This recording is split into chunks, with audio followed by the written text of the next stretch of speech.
Hello, welcome back to Business Live. My name is Darryl Kwao. The Finance Minister has been talking about a lot this afternoon. We're going to pick some of the key points.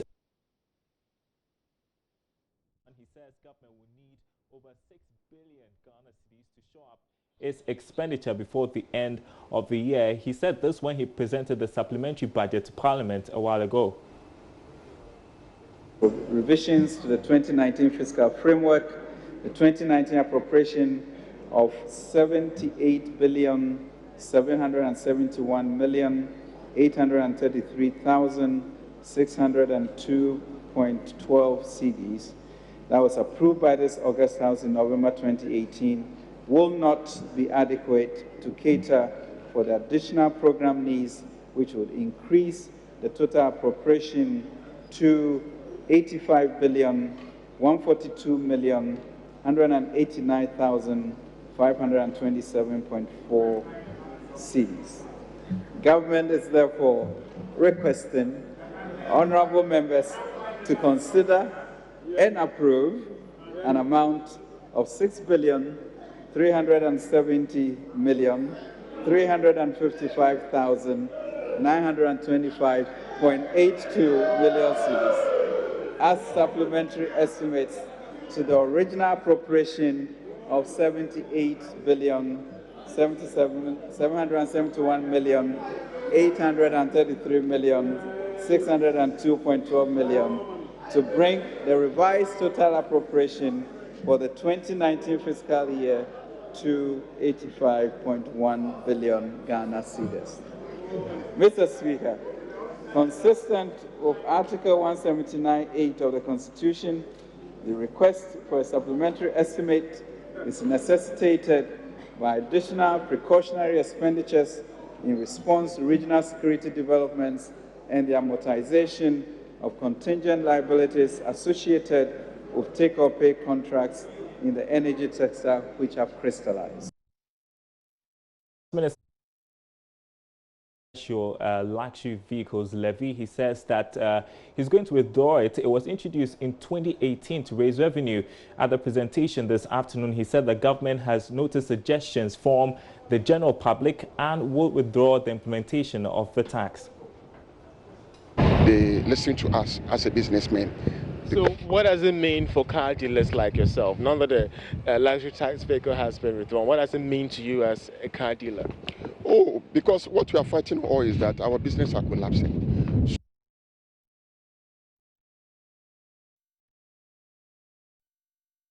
Government in 2018 introduced the luxury vehicles levy to raise revenue. We have noted suggestions from the general public on the implementation of this tax, and Mr. Speaker, as a listening government, we are proposing to the House the withdrawal of the luxury tax levy.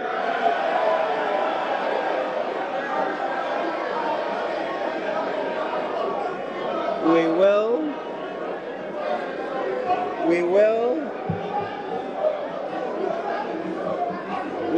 Mr. Speaker. We will, Mr. Speaker, continue.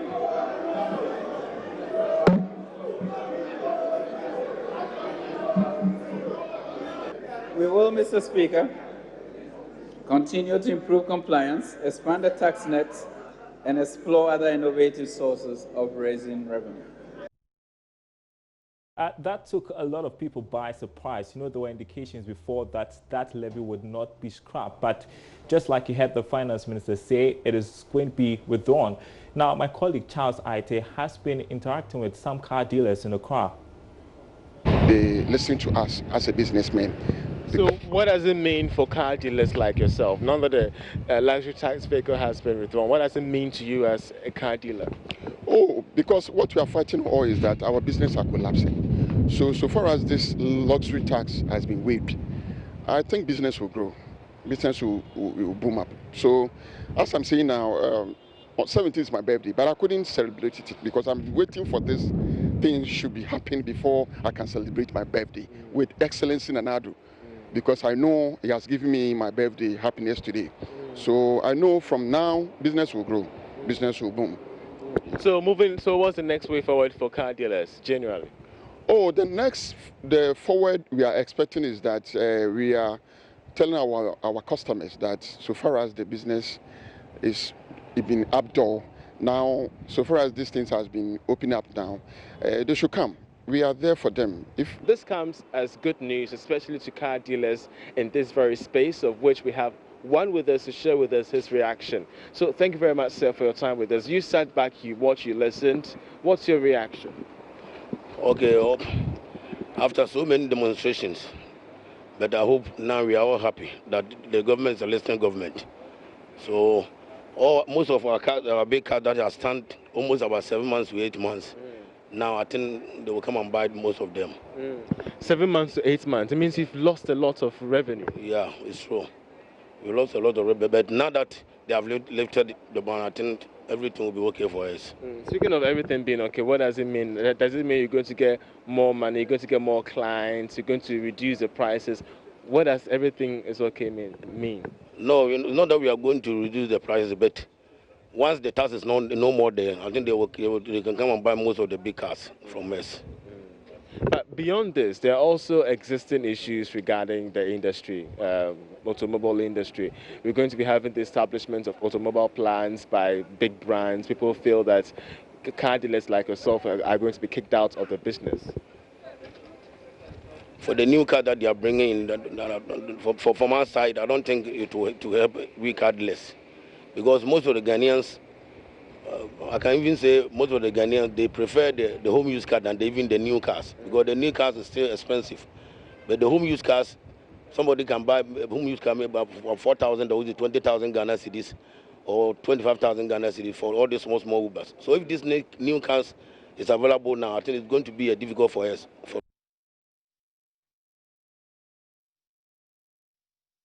Some car dealers, they're obviously relieved by the announcement by the finance minister that they're going to withdraw the luxury vehicle levy.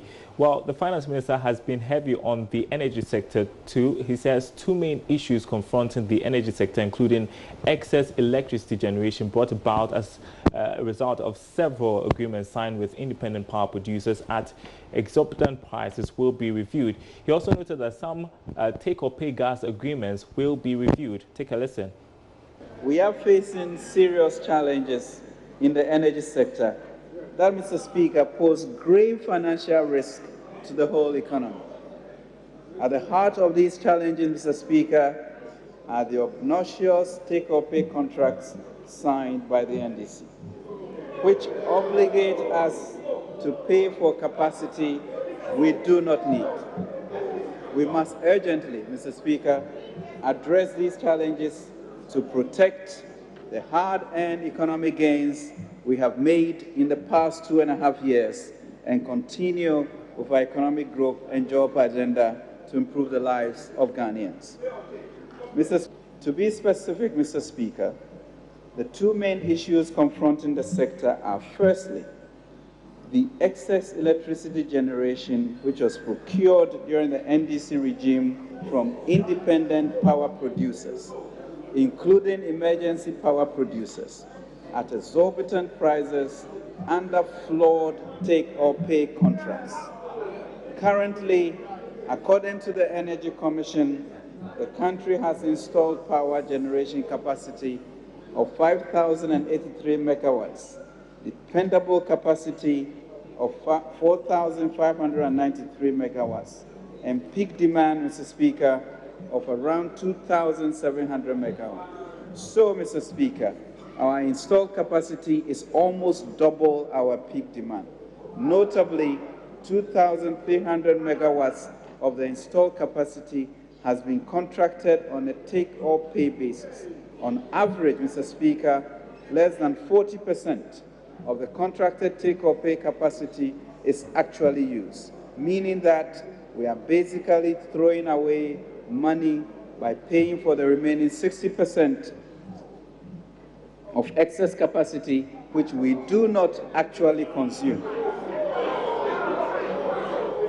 In monetary terms, what this means is that we are paying over $500 million US, or over 2.5 billion Ghana cedis annually for power generation capacity that we do not need. Consequently, Mr. Speaker, government has resolved as follows: to convert all take-or-pay contracts to take-and-pay contracts. Accordingly, starting August 1st, 2019, government is to pay for energy and gas that we actually consume. All take-or-pay contracts will be renegotiated to convert to take-and-pay for both PPAs and gas supply agreements.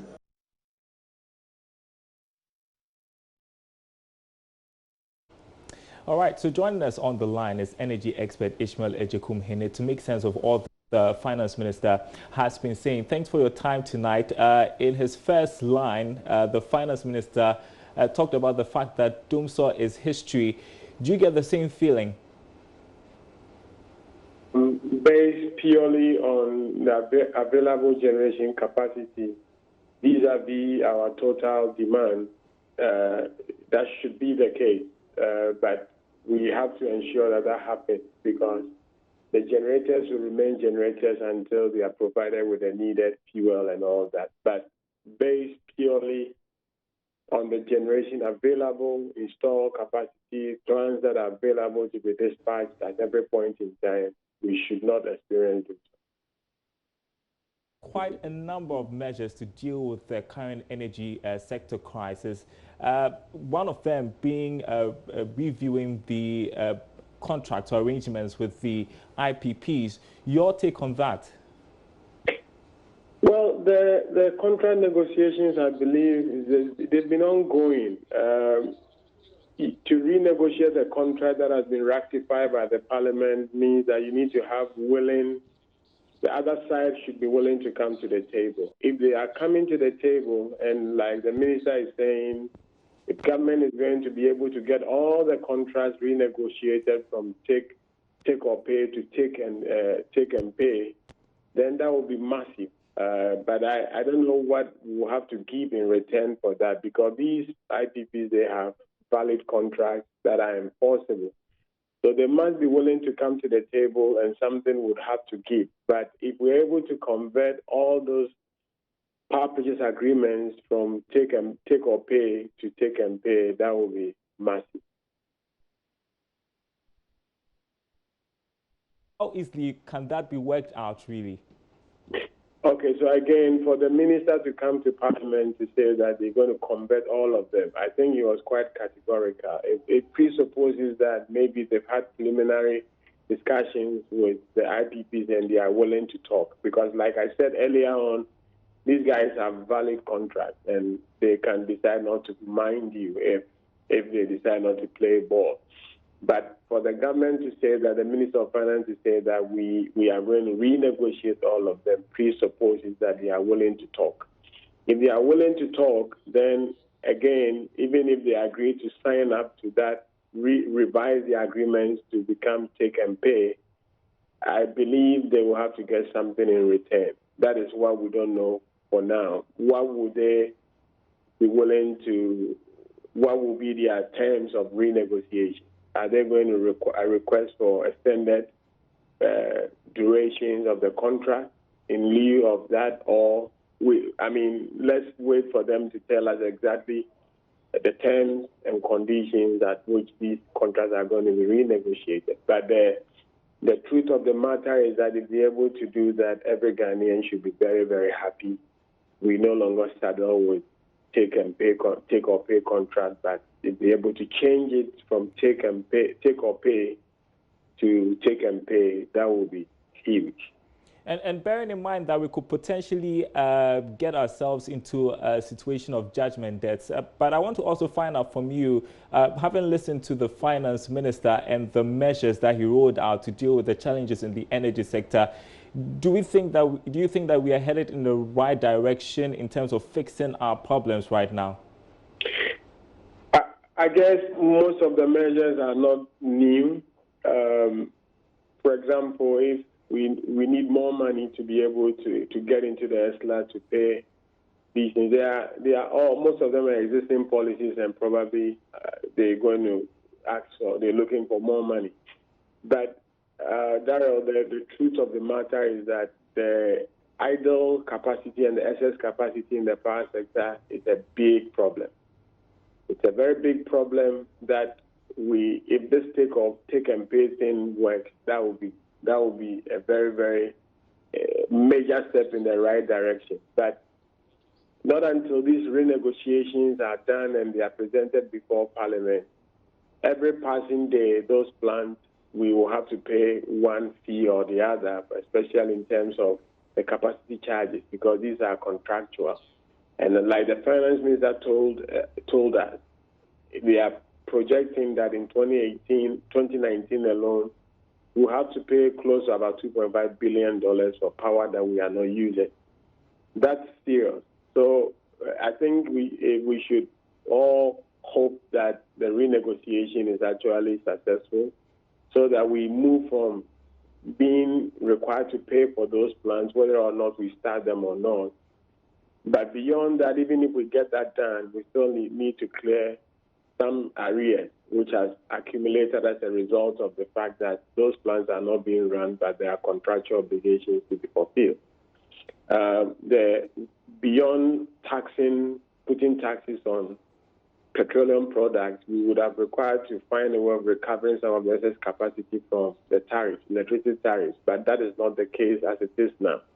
So something has to give. And for me, if they are unable to do anything but get a firm handle of how to deal with this problem that they have on their hands, it will go a long way to help them meet most of these macroeconomic challenges that they have. In the energy sector, as it is now, if we are unable to tackle the problems as they are now, especially with this mounting debt profile as a result of the excess capacity and things that he talked about, could very well create a lot of problems for the entire economy. Take and pay. Let's see how that works out. Thanks very much for your thoughts tonight. You heard energy expert Ishmael Ejekum-Hene. Well, we knew that we anticipated that some taxes were going to go up. Well, the finance minister has indicated that tax has been increased to 9% from 6% on communication, including calls and data. Communication service tax. The communication service tax was introduced in 2008 at an ad valorem rate of 6%. The tax is levied on charges payable by consumers for the use of communication services. Government proposes to increase the tax.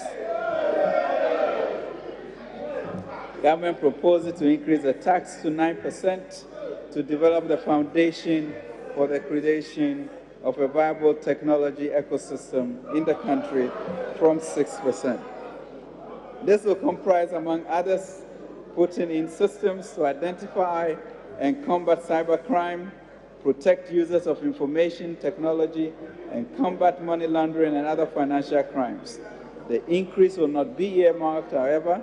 The sharing ratio will be adjusted in such a manner that the National Youth Employment Program continue to receive the same proportion as they are currently receiving.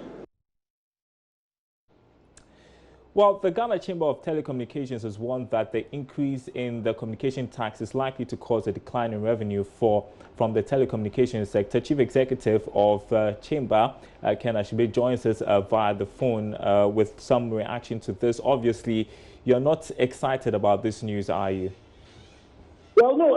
Well, not only are we not excited, the fact is that we're surprised about it. Previous years, what happens normally is prior to the budget reading or the media review, there's normally engagement with taxpayers, as a tax dialogue, and we discuss all of these issues. But this did not happen, and so to hear that there's been a 5% increment in CSC from 6 to 9% is very surprising. Well, the finance minister says increasing the tax will comprise, amongst others, putting in place systems to identify and combat cybercrime, protect users of information technology, and combat money laundering and other financial crimes. That sounds like a good cause, isn't it? Well, so yes, definitely the cause is good, but we need to realize the fact that when it comes to taxation, and especially the telecommunication industry. This is an industry that already is staying close to about 40%. The incidence of tax on the industry is about 40%, akin to what the sin industries like tobacco and alcohol would do. But this is an industry that is the rails upon which other industries ride on. So when you want to do these noble things, you want to ensure that you can guarantee the revenue sources from which this is going to come. But bear in mind that just last year, when there was a re-engineering of the VAT and the other levies, there was an increased incidence on taxation on consumers. So if you increase now with this increment, the marginal return, nobody can guarantee whether it's going to be positive. The elasticity of demand of telecommunication infrastructure is not inelastic. So when cost goes up, the tendency for volumes to drop, and in that respect, government taxes itself directly from CST dropping is very probable. And then also it's other industries who also would depend on telecommunication services to be able to run their business. If you're not too careful, what then would happen is that these industries themselves might not meet their revenue targets. And if they don't meet their revenue targets, by extension, it would mean that the government itself, it's likely that it could impact on that. And then also, government is pushing a lot more on this digitization drive. And digitization drive would require a lot more people using telecommunication services. So we need a bit of some congruence in terms of, policy, so that where we want to get to, we want to make sure that everybody has access to telecommunication infrastructure. We don't increase the cost of accessing them. In Africa in particular, one of the reasons for financial exclusion has been the affordability concept and then coverage. So, lost him on the line. That was the president of Ghana Chamber of Telecommunications there at Kenashibe. We would revisit this issue to get some more perspective from them and from government on why they need to increase this tax. But let's talk about something interesting coming up. Now, you know that most small business owners often fail to pay attention to their accounting systems and processes as they scale up their businesses. This is resulting in the collapse of many startups, according to the CEO of investment company Quick Angels Limited, Richard Niamakwe, who's called on entrepreneurs to be more diligent. And he's been speaking to Joy Business ahead of the 3rd edition of the Young Entrepreneurs Forum organized by the Ghana Investment Promotion Center. Excited to have the opportunity to mentor young entrepreneurs. You see, as an entrepreneur, I have had a lot of challenges, but I have tried enough to overcome all of them. And it is that story I want to share with them. There is one thing that affects the Ghanaian entrepreneur, and that is why most Ghanaian entrepreneurs are not able to get to the levels of their peers around the world. One, Ghanaian entrepreneurs are not focused. They do not open their doors for assistance. They also do a lot of mismanagement. And one key thing is that they are financially indisciplined. And I use the word key. This is very key. The average Ghanaian is financially indisciplined. And we take this culture and this habit into entrepreneurship. And so many entrepreneurs do fail, because you could get everything right. You could have a wonderful business idea. You could have a great team around you. You could have enough capital available to be able to execute your dreams and all that. You might also be very skillful, but trust me, if you are financially indisciplined, all of these things will come to.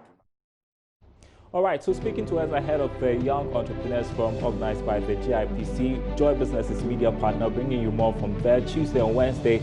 My name is Darryl Powell. Thanks for watching Business Live. More news on our website, myjoyonline.com/business. We're back same time tomorrow.